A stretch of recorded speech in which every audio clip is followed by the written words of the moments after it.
there to automate this process rather than make it kind of to use an analogy, there was a cottage industry of making Swiss watches at some point, the manual task. And then, when you automate the process of making precision equipment, it obviously allows you to accelerate faster.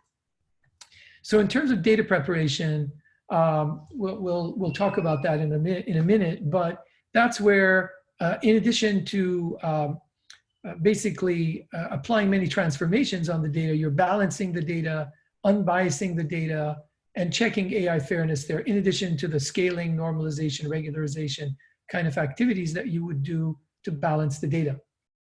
In some cases, if you're doing feature engineering, in some cases when you're doing deep learning, you're not really doing feature engineering, you're doing automated feature extraction, like in an encoder-decoder architecture and all of its offshoots, whether you're talking about, variational autoencoders or general adversarial networks, or even CNNs, convolutional neural networks, you're doing a lot of automated feature engineering versus the manual one, which is very customary for deep learning.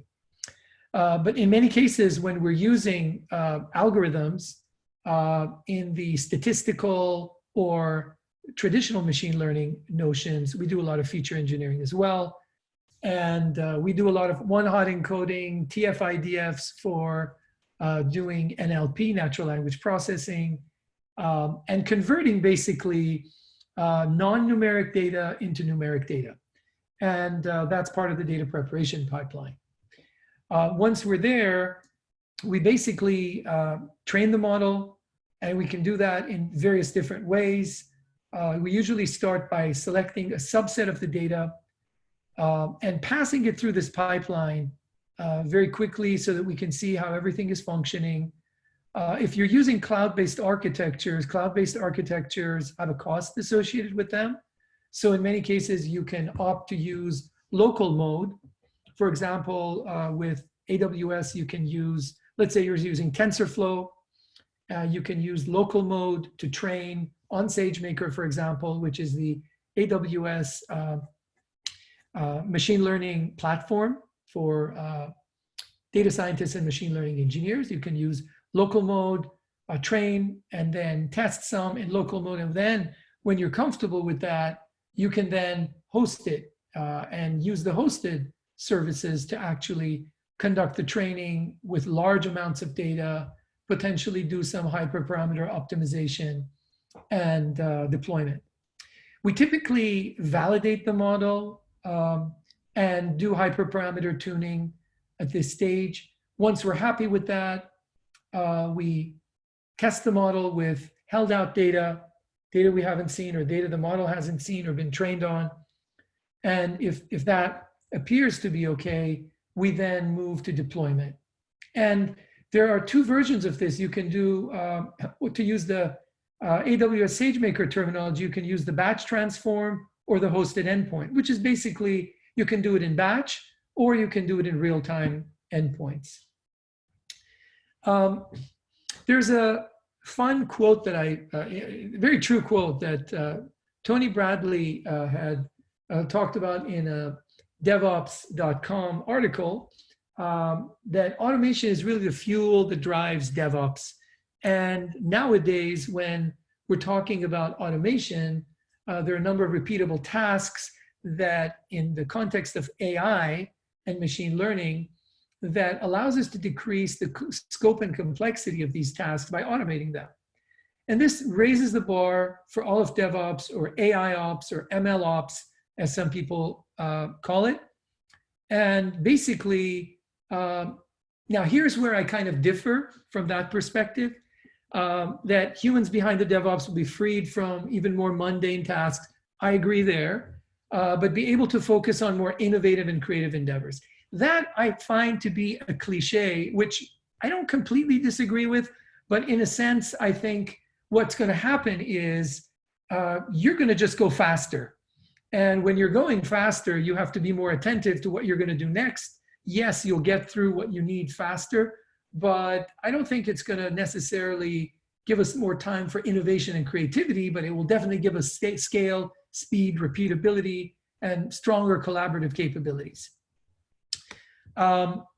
This is a photo that I thought was interesting. It's actually from way back in 2015, but I think it's very important to understand things that we can script or automate, literally in a Python script sense. Combining different sources of information is critical. Things that are repetitive, things that involve waiting a lot because your process takes a while for the models to get trained and come back to you, or you have very distinct reusable components that are in play in your pipeline, and things that can actually be automated. Why not automate that? So in terms of pipelines, if you look at it, there are almost 5 different types of pipelines that you can think about. So if you're planning in your organization to scale and automate things, you might want to do so in 5 threads. One is for data preparation, which will probably take you 80% of your time. One is for training and deployment. One is for monitoring and retraining. For example, and this is true on any platform you use. I'm familiar with the Amazon Web Services platform. So you can actually use things like SageMaker Monitor to monitor what is called concept drift, and basically figure out that, okay, my data and my model, my data is changing. And so my model parameters have gotten stale. Yeah, I'm getting less accuracy. I'm getting less F1 score. And therefore, I would like to trigger something so that I can retrain my model with new data that has been coming in.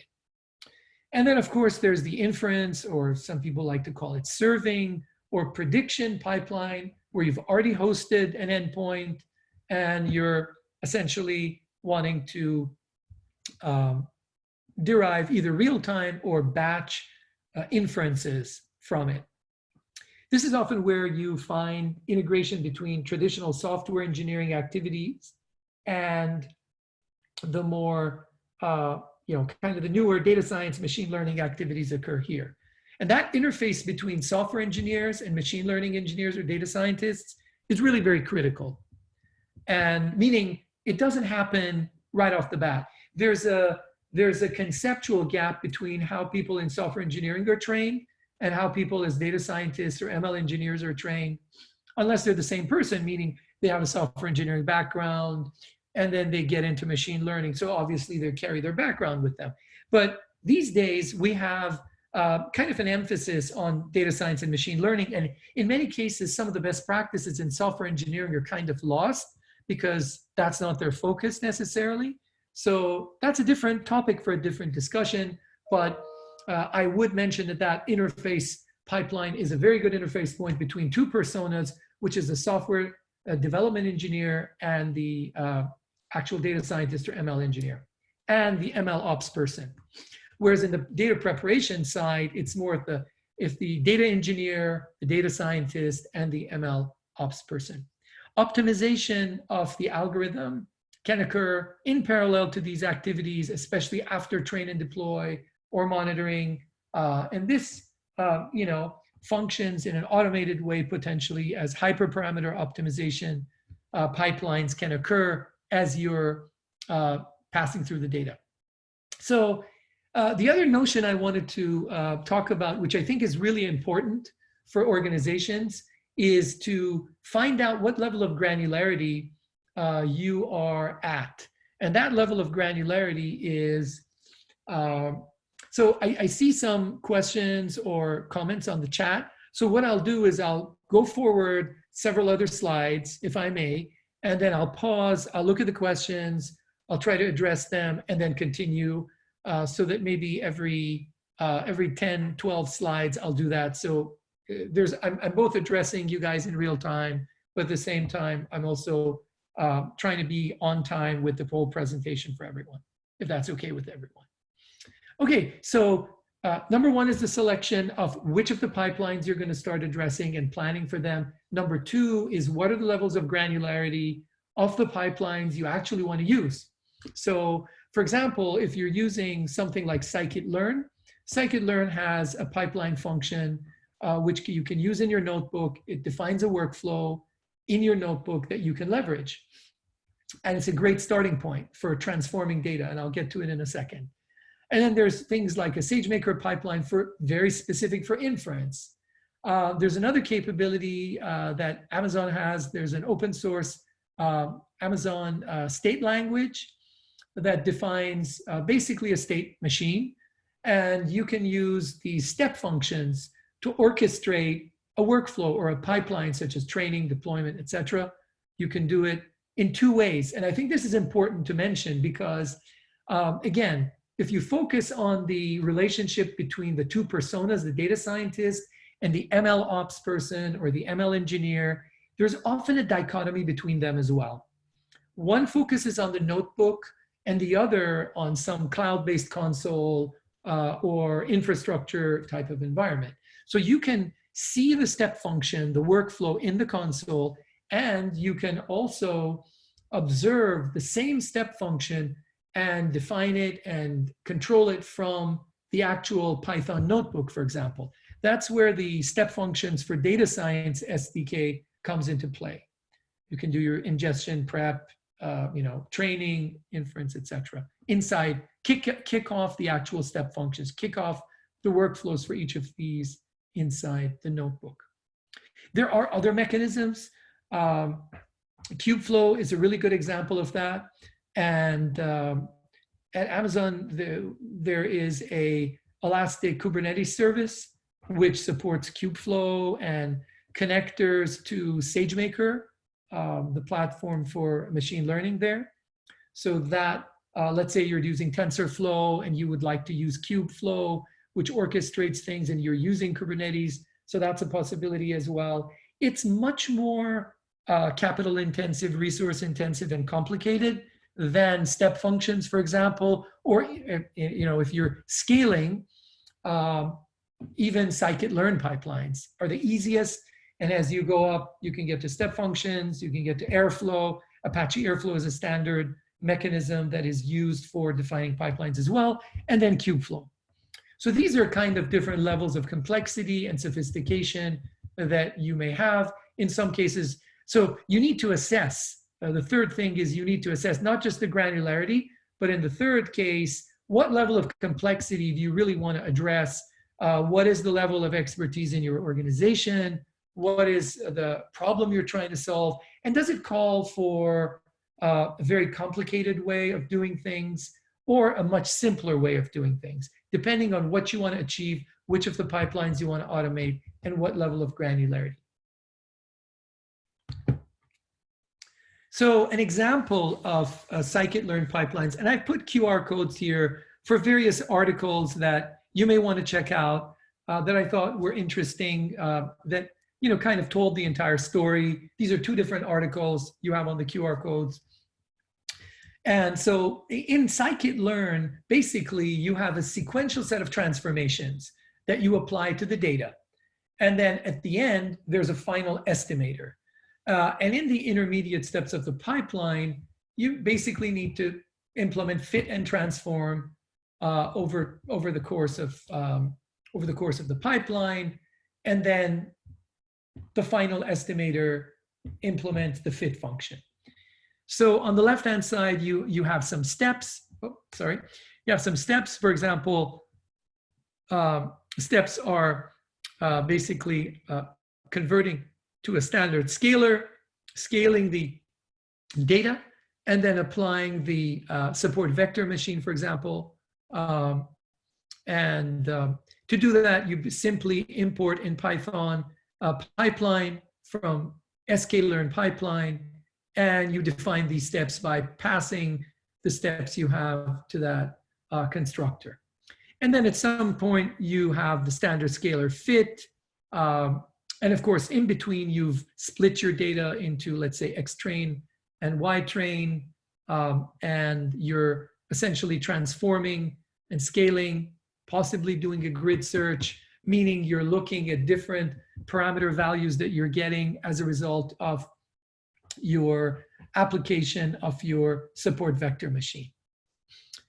So for the more detail on that, you can read the article on the left, and the article on the right is also a nice article that gives the idea that you have imputers, which basically take null values that may be missing values in your data and allow the imputation or the essentially assignment of value to those non-existent values, depending on what type of imputer you're using. And then in many cases, we need to scale the data. As you see on the left-hand side, there's standard scaler is a very common one. And then the other one could be a one-hot encoder, which encodes categorical data into numeric format. So you have a numeric transformer. And notice that for those of you who know about natural language processing, the notion of a transformer here has nothing to do with the natural language processing language models and transformers. This is just a nomenclature for fit and transform in the same notion that we have in scikit-learn. It doesn't pertain to transfer learning or fine-tuning models like BERT, etc. So you have an imputer and you have a scaler, which employs the simple imputer using a median score. So it replaces your values with the median of your distribution. You could have a mean, which replaces the null value or the non-existent value with an average. And then you do the standard scaler. And then you can also have another transformer or a transform step, if you will, or transform pipeline for categorical transformers, which takes in categorical information and features and basically uses the simple imputer to fill in those non-existent values with some constant, for example, and then use the one-hot encoding to either create a one-hot encoding for your categorical data or an ignore. The rest of it can be found in the article on the right. It might be an interesting, two different articles, very interesting there. There's a third article that I have for you, which is automating model retraining and deployment using the AWS Step Functions Data Science SDK. This is in your Python notebook, and so you can actually extract, transform, load with Glue. For those of you who know about the Glue is a service from Amazon Web Services that allows you to do ETL.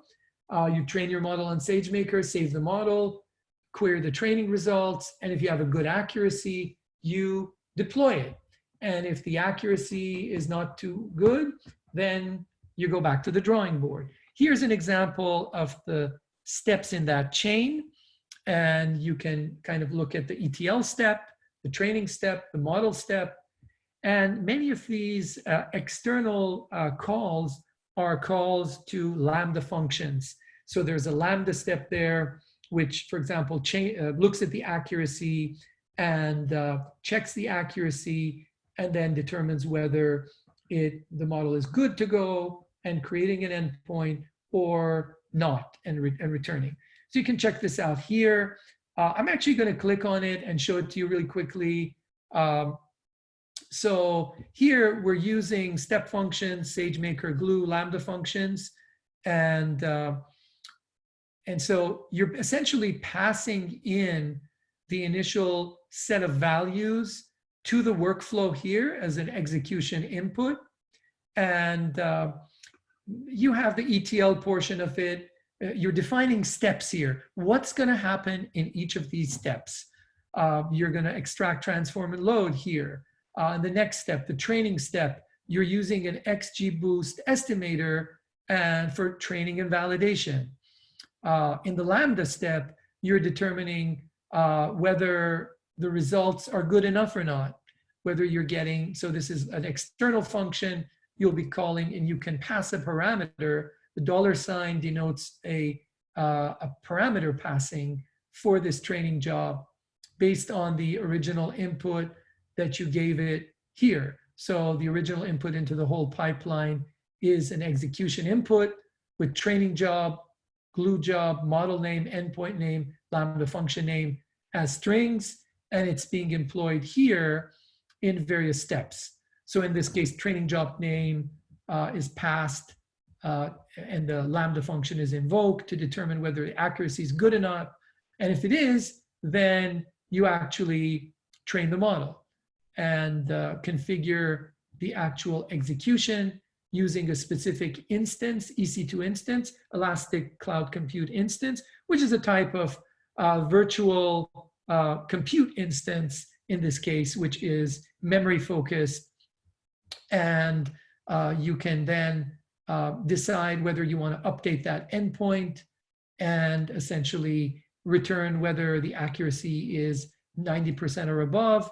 And if that threshold is valid, then you continue onwards. This is how you put everything together in a set of steps using a chain function, or rather a chain class.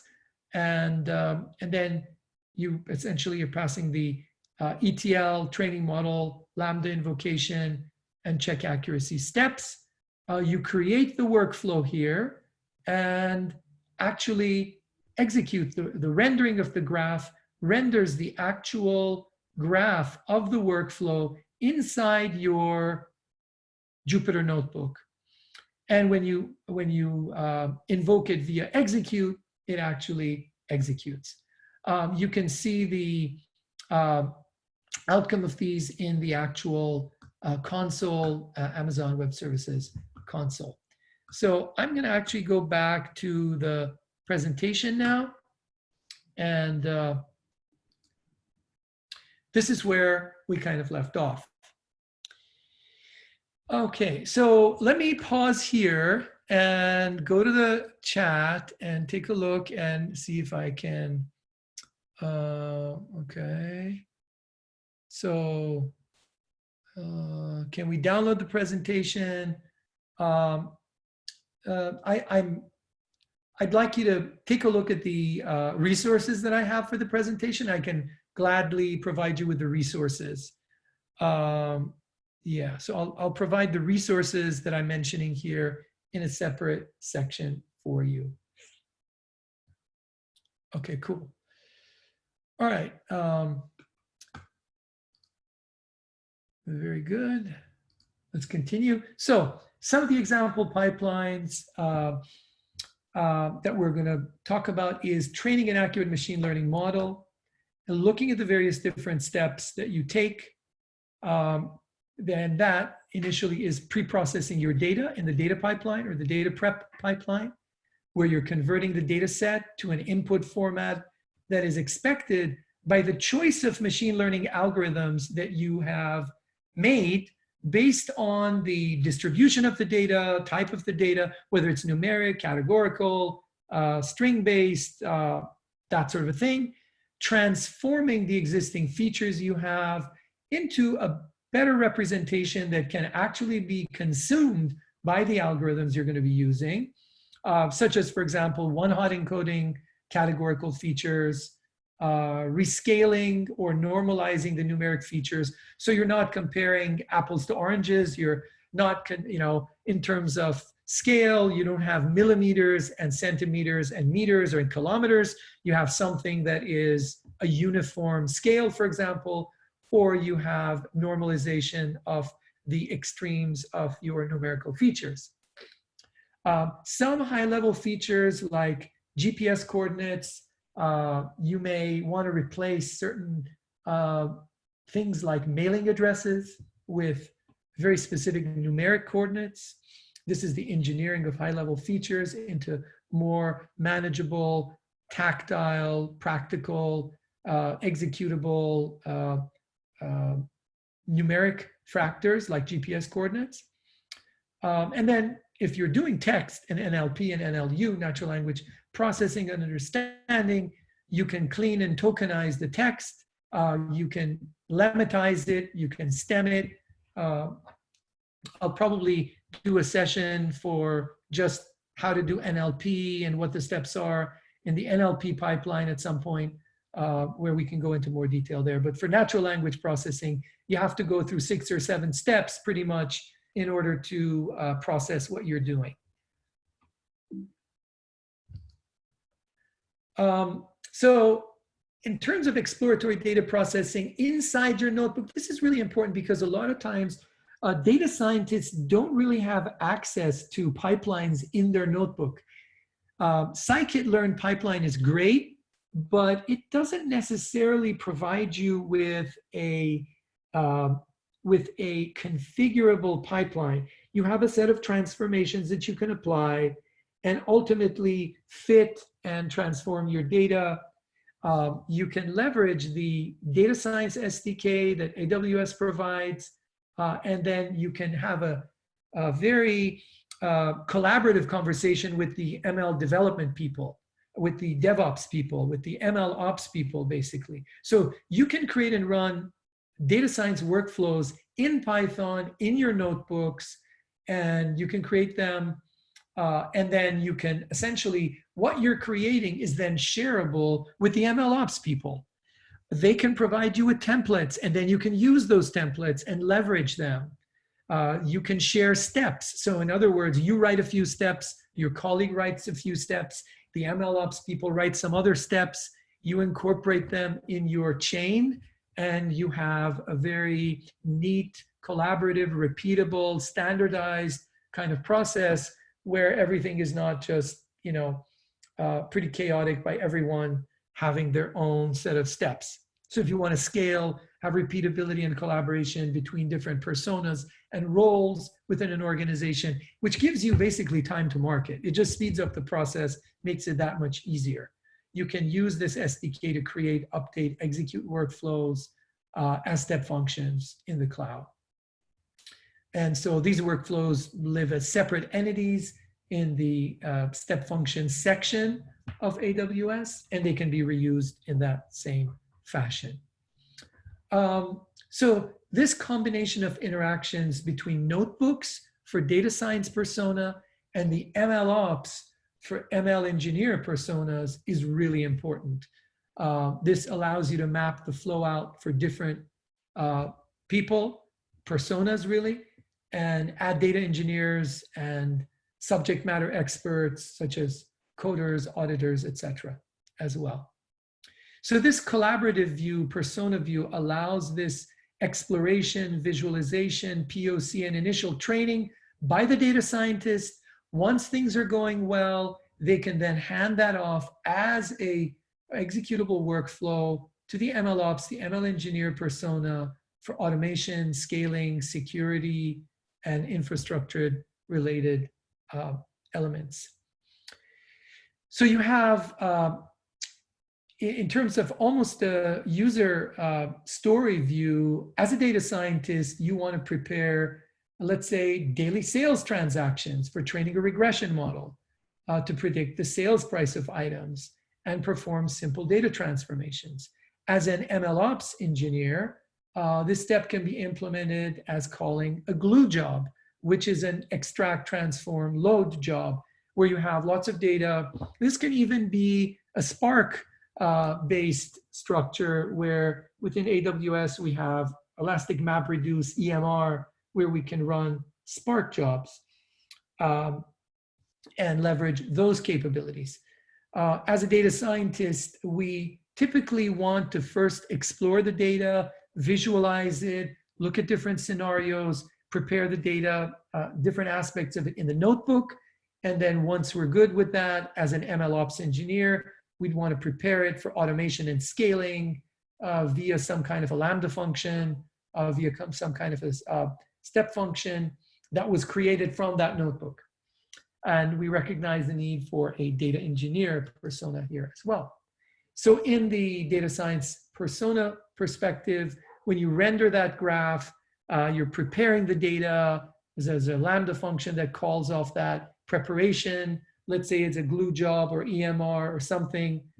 You conduct training on your machine learning platform. In this case, I'm pointing to SageMaker. You save the model. You validate, for example, some of the statistics, how good the model is. In this case, we're evaluating root mean square error with a Lambda function. And if the root mean square error, let's say, is above some percentage, you then decide, okay, fine, I'm going to actually deploy this as a batch inference model within SageMaker, or if it's not so good, I'm going to go back to the drawing board. And so you can actually see these, you can inspect the actual step functions. You can see them in your notebook. Blue is in progress, and as it succeeds, it turns green, and the other one goes blue. It's passed on to the next step. Think of a state machine, and as it's progressing, you can kind of see where it's progressing. This is all in your notebook, by the way. And when you go to the actual console for the AWS console for the step functions console, you can actually see it in a slightly different way, but the same workflow. Same things in a different kind of vein. You can see the input outputs. You can see where it started. You can see where SageMaker training jobs were kicked off. You can go to CloudWatch and see what's going on. And you can look at the elapsed time. And so there's this notion of seeing this in the console as an MLOps engineer, and here in your notebook as a data scientist. And then you can basically collaborate and look at the actual batch transform job that's going on. Here's a job that's completed, and it's put the output in this storage area, in this S3 simple storage service. It's called in AWS, where you're showing where the output is, the test data, the train data, the validation data, and the output is created and put in this folder, and you have that job in progress on a specific instance type that you've specified.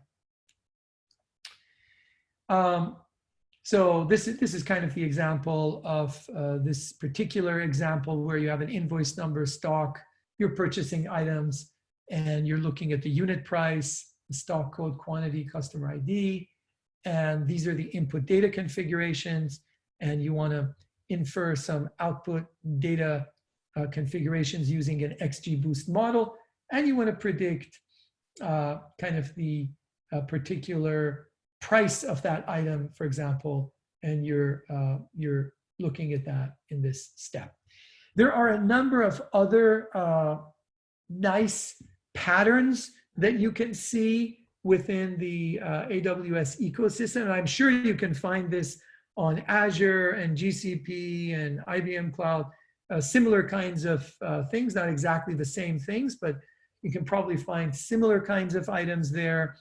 You can orchestrate ETL processes using step functions for the data warehouse, which is called Amazon Redshift. And this shows you how to use step functions, lambdas, and AWS batch to target a Redshift cluster. Here's the URL for it, which I'll provide you with all these examples and URLs after the fact. And here's another one that, well, I'm actually wanted to go there to show that to you. So this is another blog post here, which shows this architecture here for a CloudWatch event, kicking off a step function. So this is important, where you're actually looking for some event to occur and you're monitoring some event, and that kicks off your ETL workflow, for example, via step functions. You submit a job, you monitor its status via AWS batch, which allows you to sequence a set of activities in a very easy manner. And then you're employing various components such as Amazon S3 and Redshift, and loading in a container image to execute some ETL workflow. The key thing here is that the CloudWatch triggers the ETL process, and you can then essentially kick off the step function.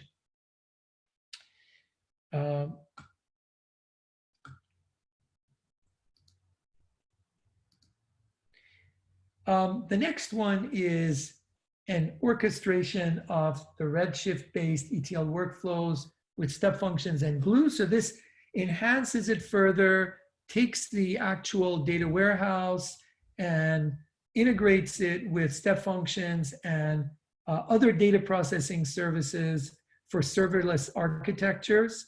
And you can check that out here as well. Orchestrating Redshift-based ETL workflows with step functions and glue. Let's take a look at the, so there's an actual cloud formation stack that you can load up here, meaning you can run this and it'll create everything for you in your AWS environment. This is a solution view of that particular example where you're submitting a SQL query and essentially there's some retrieval of the actual credentials to kick off a retrieval script from Glue using the ETL capability in Glue. This is all coordinated through step functions.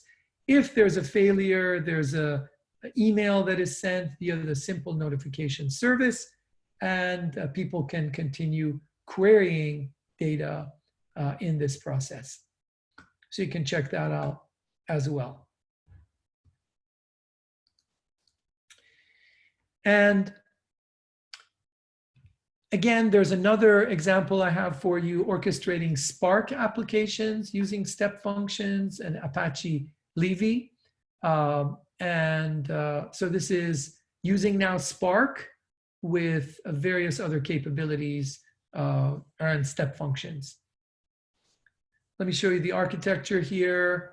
So this is basically using the step functions and allowing that to interact with the Elastic MapReduce Spark using the Apache Levy protocol, and reading input from S3, processing it on Spark, writing it back to S3, which can then be used in a machine learning scenario, for example, for that processing of large amounts of data.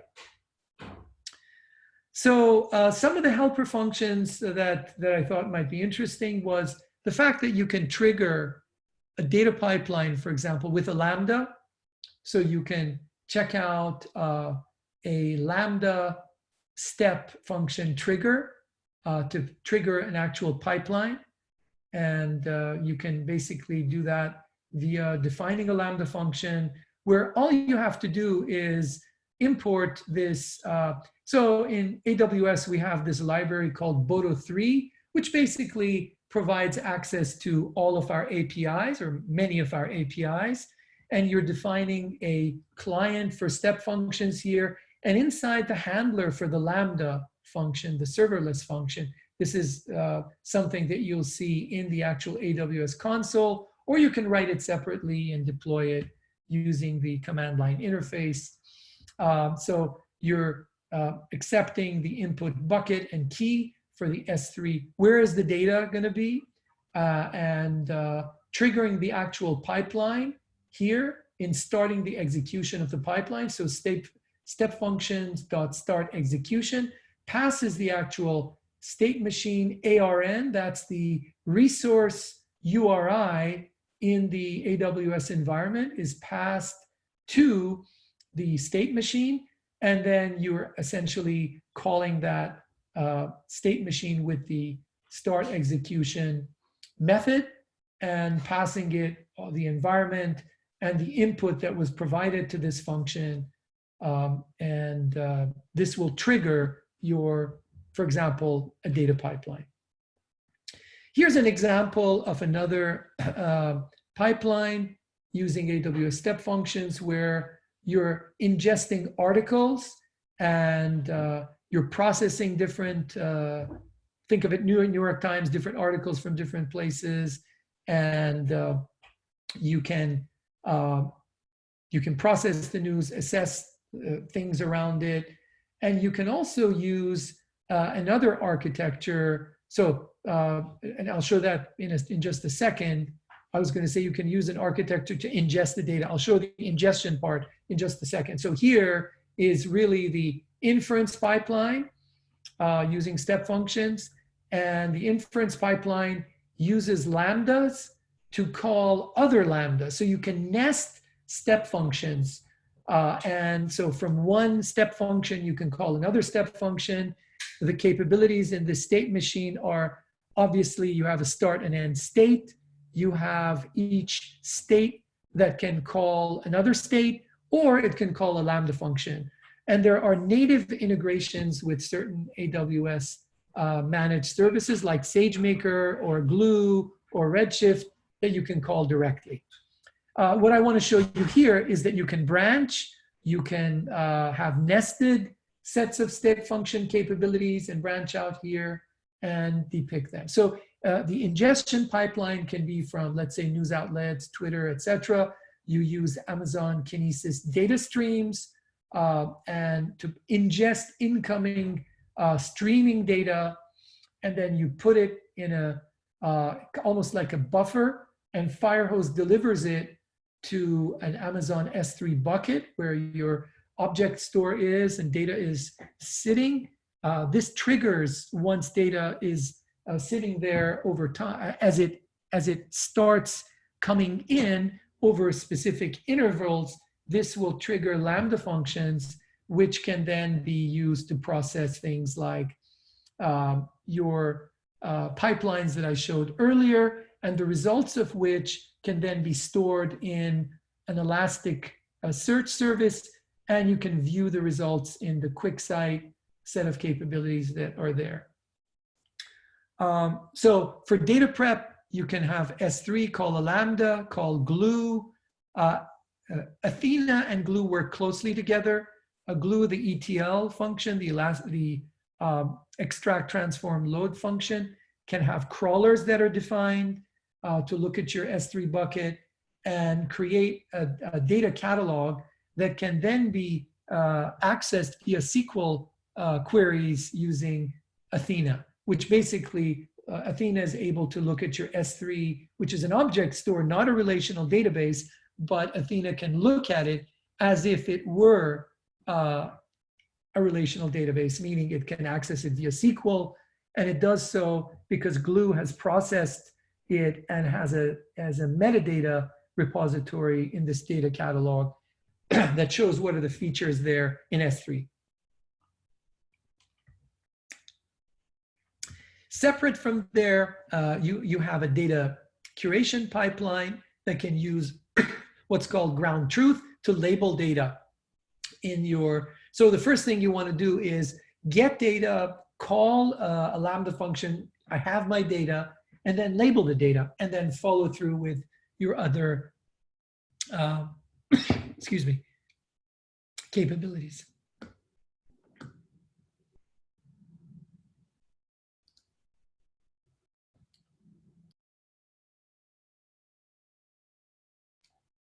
Okay, I didn't want to cough at you, so there you go. So in the training and deployment section, you can have a visual workflow using these step functions where you can define checking your data, branching, starting a training job. A lot of you may be working with Slack. So let's say the training job completes. You want it to notify you that it is complete. And you can get a message on Slack, and you can notify a specific branch that the deployment is complete, and you update certain parameters and or if the job fails.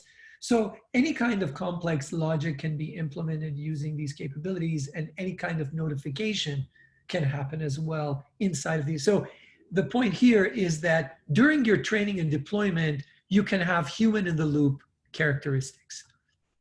So let me take a look at any potential other chats that are going on. Should we put our questions in the chat? Yes, please put your questions in the chat in case we don't get a chance to answer all your questions.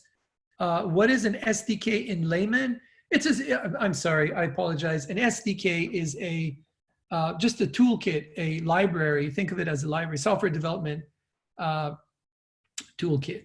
Can you explain the drift concept and step function? Well, so concept drift means that let's say you're defining or you're trying to predict house prices for Southern California, and certain events occur and prices start to differ drastically.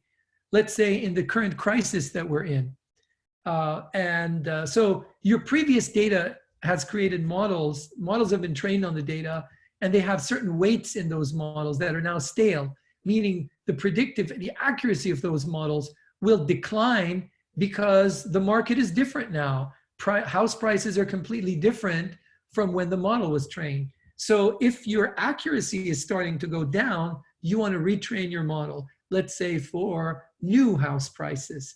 And that's where concept drift occurs. So in a step function capability, you can trigger another workflow to retrain the data. And the way you do that is you would figure out that this concept drift is happening. So how would you figure it out? For example, at AWS, there is a concept of a model monitor. So SageMaker, the platform for machine learning at AWS, has this thing called model monitor, which monitors you've baselined the model, and now it's monitoring your model. And if that concept drift happens, meaning accuracy goes below a certain threshold, you now can kick off the step function using a CloudWatch alert, or just kick it off using a Lambda based on that CloudWatch alert. And CloudWatch is sitting there, is a capability or a service that sits there and looks at events that occur. Imagine a log that is registering all the events that occur in your environment. And if a certain thing occurs, you've put rules there so you can kick off, let's say, a Lambda function, which is a piece of code, a serverless piece of code that can trigger, which you write in, I don't know, JavaScript or Python or other languages that can trigger, for example, other things, in this case, step functions.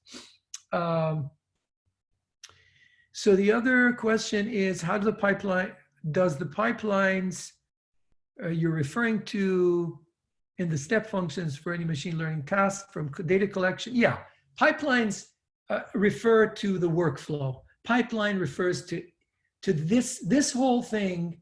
This workflow is generally a pipeline, but when I'm referring to a pipeline, I mean those 5 main pipelines for data prep, training, inference, retraining, and optimization.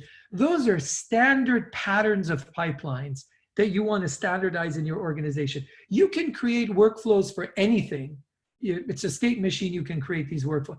But those are standardized workflows that you then invest your departments in. They have budgets, people maintain them, their persona is responsible for each piece of that. So pipelines are specialized workflows that are critically important to your machine learning health in your organization, and cover those 5 areas, all the way from data prep to retraining. The other question is, what is the $sign? The $sign is a way of parameter passing in step functions, basically. What is glue in AWS? Glue is a extract, transform, load capability. It merges, or you have data in multiple different sources. It all brings them together. You can create a catalog. You can then query that catalog and that database with what you have. Other question, does AWS CloudWatch need to run together with step functions? CloudWatch is sitting there monitoring everything in AWS anyway. So it's like a log. Think of it as a log.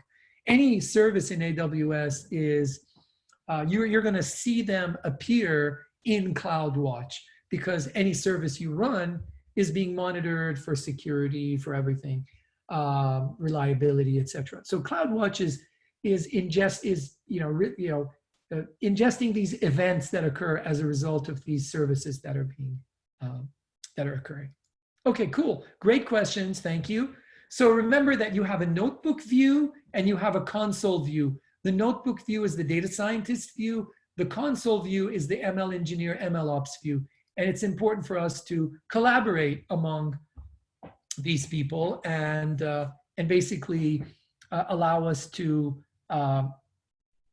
in that collaboration, build and standardize on things that allows your company to scale. So there are various types of levels of services. So there's the reason I put this slide together was to show that if you have high-level services, like for example, at Amazon, we have these services called Comprehend, personalized for recommend as a recommender system, forecast for forecasting things, comprehend deals with NLP, classification, sentiment analysis, etc. So if you don't have low-level models and you want to do hosted services, managed services, you can leverage step functions to essentially integrate pipelines for dealing with those high-level AI services as well. It's very important to note that it's not just for low-level services. So in conclusion, what I'm going to leave you with is three main thoughts. Automating pipelines and workflows gives you repeatability, it gives you speed, it gives you scale. That allows you to make time to market faster, and it allows much stronger, more cohesive collaboration between teams. Now, I would recommend you start simple and grow. Start with simple scikit-learn pipelines and step functions. And then if you want to go to more sophisticated things like Kubeflow using EKS, Elastic Kubernetes Service, etc., fine. But start basic and crawl, walk, run. And then create a bridge between the different personas in your organization. You will pay this will pay huge dividends, and you will be very happy with this, because this brings people together and it creates a bridge between the different personas. So one of the things that helps this is this step functions for data science SDK, which exists in notebooks, plus the console, plus the DevOps environment. So DevOps would use the console, data scientists would use the Python Jupyter notebook. They can talk together. They can agree which builds what portion and hand stuff off together. So with that, I think we're at the end of the discussion. I do have some more questions here. Are there books or video products you can allow us to learn about pipeline? Because yeah, I mean, all of these URLs that I gave you will provide you with that. And in addition, you can go to GitHub, AWS Labs, SageMaker examples. So you can take a snapshot of this. And I have a bunch of other references for you, in addition to the other ones that I had before, we can take a look at. And I'll make all of these resources available to you via the Ideas Conference. All right, so, all right, very good. Thanks very much. Okay, what's the best way for a new ML engineer to host a full data pipeline from ETL to output? That actually is the first URL I showed that showed Glue and some of the other capabilities. I'm going to jump there and there